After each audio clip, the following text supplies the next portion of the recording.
नमस्कार, मैं प्रद्युमन जोशीला आज के इस वीडियो में बात करने जा रहा हूं। हरियाणा प्रदेश में एक ऐसा विधानसभा क्षेत्र है जिसमें पिछले 5 लगातार चुनाव में देश की सबसे पुरानी पार्टी कांग्रेस पार्टी ने जिस भी प्रत्याशी पर एक बार दांव लगा दिया, दोबारा उसको टिकट नहीं दी। और दूसरी गजब बात, जिन भी प्रत्याशियों ने सन 2005 से लेकर के और जो है लगातार जितने भी चुनाव हुए उनमें उस पार्टी से चुनाव लड़ा, तो या तो उसके बाद उनकी राजनीति बिल्कुल हाशिए पर चलेगी, राजनीतिक रूप से उनका खात्मा हो गया, या उन्होंने पार्टी ही बदल ली, कांग्रेस की बजाय वो किसी और दल में चले गए। विस्तार से हम इस वीडियो में आगे आपको बताएंगे। उससे पहले आप सभी दर्शकों से अनुरोध है कि आप हमारे YouTube चैनल को सब्सक्राइब करें, YouTube चैनल को ज्वाइन करें, वीडियो को ज्यादा से ज्यादा शेयर करें, अपने कमेंट्स अवश्य लिखें। हरियाणा और देश की राजनीति के संबंध में कोई भी बात आपके दिमाग में हो वो भी आप हमें बता सकते हैं। तो अब हम बात करने जा रहे हैं हरियाणा प्रदेश के हिसार जिले के हांसी विधानसभा क्षेत्र की।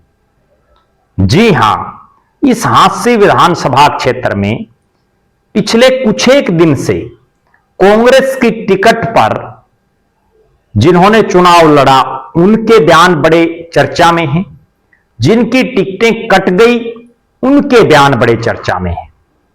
लेकिन मैं इस वीडियो में जो बात बताऊंगा उसके बाद जो भी नेता कांग्रेस की टिकट की ख्वाहिश में हैं या जिनको कांग्रेस की टिकट मिल चुकी है, जिन्होंने पिछला चुनाव इस कांग्रेस की टिकट से लड़ा, उन सब की आंखें खुल जाएंगी। उन सबको यह आभास हो जाएगा कि वास्तव में हांसी विधानसभा क्षेत्र के संदर्भ में कांग्रेस की आला कमान और कांग्रेस का शीर्ष नेतृत्व क्या सोचता है। सिलसिलेवार तरीके से मैं आपको बता रहा हूं। सन 2005 में यहां से टिकट दी पूर्व विधायक कामरेड अमीर चंद मक्कड़ को। मक्कड़ साहब चुनाव जीते, लेकिन इस 2005 के बाद वो राजनीतिक रूप से उनका सूर्यास्त हो गया। कुछ समय बाद वो इस संसार को भी छोड़ करके चले गए। लेकिन राजनीतिक रूप से मक्कड़ साहब का ये चुनाव जीतने के बाद कांग्रेस की टिकट जब उनको मिली 2005 में, उसके बाद उनका सूर्यास्त उनकी राजनीति का हो गया। उनका परिवार भी फिर कभी नहीं जीत पाया।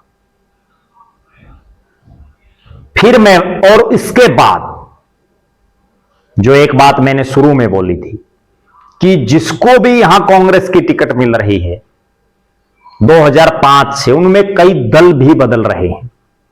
मक्कड़ साहब और उनका परिवार, चूंकि मक्कड़ साहब तो ये चुनाव लड़ने के बाद बहुत ज्यादा सक्रिय उनकी राजनीति नहीं रही, लेकिन उसके बाद जो उनके बेटे, उनके पोते, उन्होंने भी पार्टियां बदलने का खेल जारी रखा। खेल शुरू भी किया, जारी भी रखा।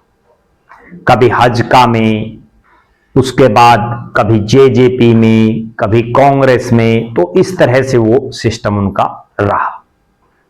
इसके बाद बात करते हैं 2009 के चुनाव की। 2009 में यहां से टिकट दी उस समय के घिराई विधानसभा क्षेत्र के जो विधायक थे, प्रोफेसर छत्रपाल सिंह को, जो पूर्व मंत्री भी रहे, उनको टिकट दी। वो चुनाव हारे और कांग्रेस की टिकट जैसे ही प्रोफेसर छत्रपाल सिंह को मिली उसके बाद उनका भी सूर्यास्त होना शुरू हो गया। 2014 में वो भारतीय जनता पार्टी की टिकट से लड़े, लेकिन बुरी तरह से चुनाव हारे। 2019 में उनको टिकट नहीं मिली। 2024 में बीजेपी ने उनको टिकट नहीं दी और वो आम आदमी पार्टी की टिकट पर बरवाड़ा से चुनाव लड़े। और इससे पहले बीच में उनकी धर्मपत्नी ने अपना जो उनका खुद का गांव है फरीदपुर, जो उकलाना विधानसभा क्षेत्र में आता है, उस फरीदपुर में के जो आसपास के गांव हैं, उस वार्ड से जिला परिषद का चुनाव लड़ा और जिसमें वो हारी। यानी कांग्रेस की टिकट जैसे ही हाथी से मिली छतरपाल जी को, उसके बाद उनकी राजनीति भी दी एंड की तरफ बढ़ गई। अब हम बात करते हैं 2014 की। 2014 में जो उस समय के मौजूदा विधायक थे विनोद भ्याणा, जो हजका की टिकट पर जीते थे, उन्होंने कांग्रेस पार्टी की टिकट पर चुनाव लड़ा और भ्याणा साहब बुरी तरह से हारे, चौथे स्थान पर रहे। इसके बाद भ्याणा साहब ने अपनी पार्टी बदली तो उनके दिन सुलटे आए। अगर वो पार्टी ना बदलते तो हो सकता है उनके भी बुरे दिन जारी रहते। और फिर वो 2019 में बीजेपी से लड़े, जीते। 2024 में फिर बीजेपी से लड़े और जीते। फिर हम बात करते हैं 2019 की। 2019 में कांग्रेस पार्टी ने यहां से ओम प्रकाश पंघाड़ को टिकट दी, जिनका भगाना गांव है, जो बरवाड़ा हलके में है। और इस चुनाव में ओम प्रकाश पंघाड़ बुरी तरह से हारे, 5वें नंबर पर रहे। 3000 के आसपास वोट मिले कांग्रेस की टिकट पर। और इसके बाद पंघाड़ साहब की राजनीति का दी एंड हो गया। वो राजनीतिक रूप से कुछ एक समय तो एक्टिव रहे चुनाव के बाद, लेकिन 2024 के चुनाव से पहले वो पूरी तरह से फील्ड से गायब हो गए। अब हम बात करते हैं 2024 की। 2024 में 41 नेता कांग्रेस की टिकट मांग रहे थे। ये तो मांगने वाले थे और कईयों के और ललक भी थी। इनमें से टिकट मिली जिसने 2019 में जेजेपी की टिकट से चुनाव लड़ा, उन राहुल मक्कड़ को। राहुल मक्कड़ जीता जाता चुनाव हार गए। हल्के में हर तरफ से यह आवाज आ रही है। और भ्याणा साहब का एक इतिहास रहा है, विनोद भ्याणा जी का। इस चुनाव में उन्होंने इस इतिहास को भी पलट दिया और उसके जिम्मेदार भी कहीं ना कहीं राहुल मक्कड़ जी भी हैं, क्योंकि उन्होंने सीरियसली चुनाव नहीं लड़ा। वो तो जीत मान करके चुनाव लड़ रहे थे। वरना तो भ्याणा साहब एक चुनाव जीतते, एक हारते, एक जीतते, एक हारते, ये उनकी प्री पार्टी थी। 2005 में वो हारे, फिर 9 में जीते, 14 में हारे, फिर 19 में जीते। अब इस बार उनकी हारने की बारी थी।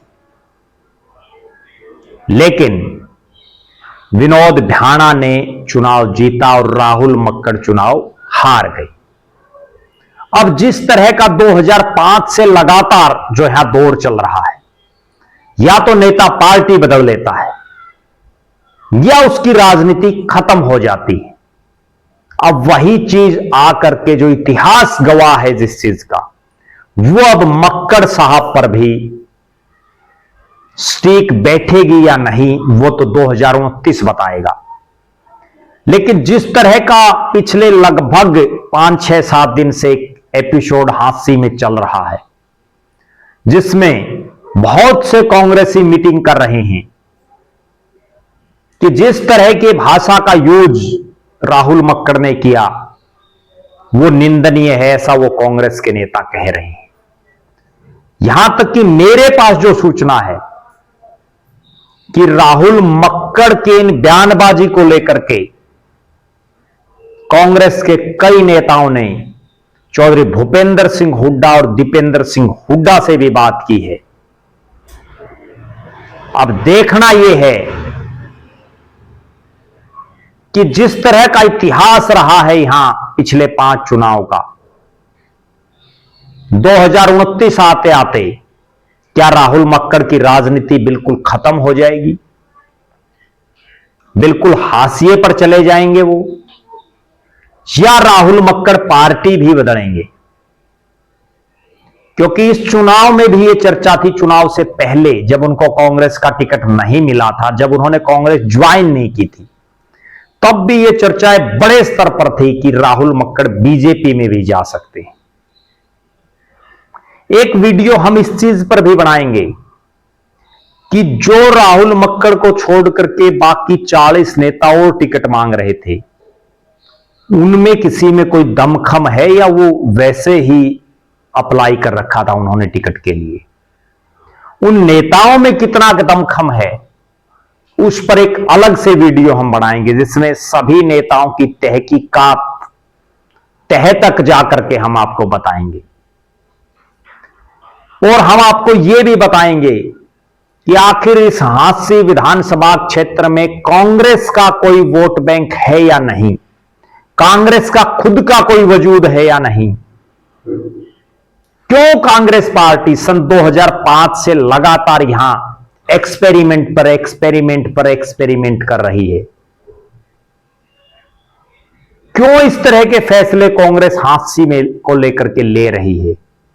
क्या कांग्रेस पार्टी के पास हांसी में कोई भी ऐसा मजबूत दावेदार नहीं है, कोई भी ऐसा मजबूत नेता नहीं है जिस पर दोबारा भी पार्टी दांव लगाने की सोच सके?